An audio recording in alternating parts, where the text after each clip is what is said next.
कोल्हापुरात माजी सरपंच 2 महिन्यांपासून बेपत्ता. दसरा चौकात आंदोलन. कोल्हापुरात माजी सरपंच 2 महिन्यांपासून बेपत्ता असल्याने खळबळ उडाली आहे.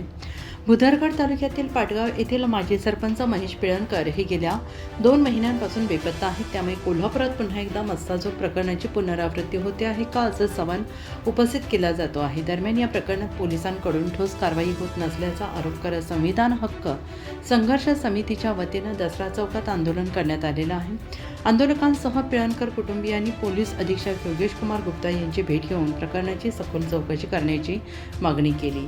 माजी सरपंच महेश पिळणकर यांच्या पत्नी तृप्ती पिळणकर आणि पारस पिळणकर यांनी तातडीनं तपास करून सत्य समोर आणण्याची मागणी केली आहे. काय वाटतं? 7 जानेवारीपासून माझे मिस्टर घरातून गेले. ते आज 2 महिने झाले, अजून काही पत्ता लागत नाही आहे. पोलीस आपलं त्यांचं हे चालू आहे, खरं त्यातनं काय आम्हाला म्हणजे उत्तरच काय मिळत नाही.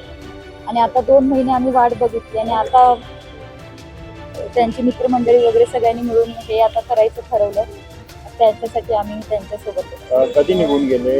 गाडी मिळून आलेली आहे त्याबाबत 7 जानेवारीला ते घरातून रात्री 9 वाजता गेले आणि त्यांची गाडी आमचं शेत आहे एक 2 किलोमीटरच्या अंतरावर, तिथे गाडी सापडली. तर त्यांचं काहीही असं नाही, बाकी कोणतीच वस्तू वगैरे काही सापडलेलं नाही. पोलिसांचं म्हणणं काय?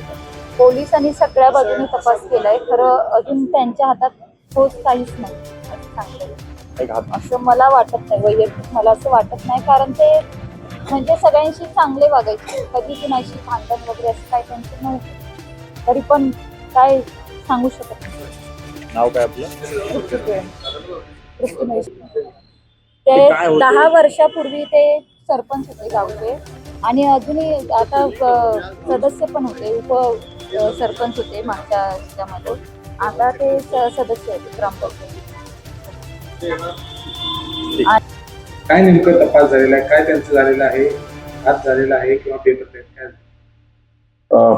पाटगावचे माजी सरपंच मिसिंग पोलीस स्टेशन भुदरगडकडे दाखल आहे. 7 जानेवारी 2026 पासून ते मिसिंग आहे. ते दोघे पद्धतीच्या माहितीच्या आधारे आणि तांत्रिक माहितीवरती दोघे पद्धतीने आमचा तपास चालू आहे. ॲडिशनल एसपीने सुद्धा कॅम्प केलेला आहे, जाऊन DYSP आणि LCBची टीमने सुद्धा पॅरलली सायबरच्या दिशेने पण तपास जे आहे, डेटा असतील, मोबाईल डेटा अनालिसिस असतील, ते पूर्णपणे आमचा तपास चालू आहे. त्यांच्यामध्ये फोरेन्सिकचा पण एक विषय होता. फोरेन्सिकमध्ये पण आम्ही पाठपुरावा करून फोरेन्सिकची रिपोर्टसुद्धा घेण्यात आलेली आहे लवकर. पुढची तपास जी आहे, आता शिष्टमंडळ भेटलेला आहे. पुढची तपास आम्ही आणखी वेगाने आणि SIT फॉर्म करून ज्यांच्यामध्ये त्यांनी 1-2 नाव सुचवले की या अधिकारीकडून तसं एक करून आम्ही एक SIT तयार करतो आणि पुढचा तपास करत आहोत. जिल्हा परिषद पंचायत समिती तोंडावर असताना माजी सरपंच पॉलिटिकल अँगलने काही कारण नातेवाईक हे सगळं प्रकरण नसतं, प्रकरणाची साधारण असणार आहे असं आणि ते प्रत्येक दिशाने तपास चालू आहे.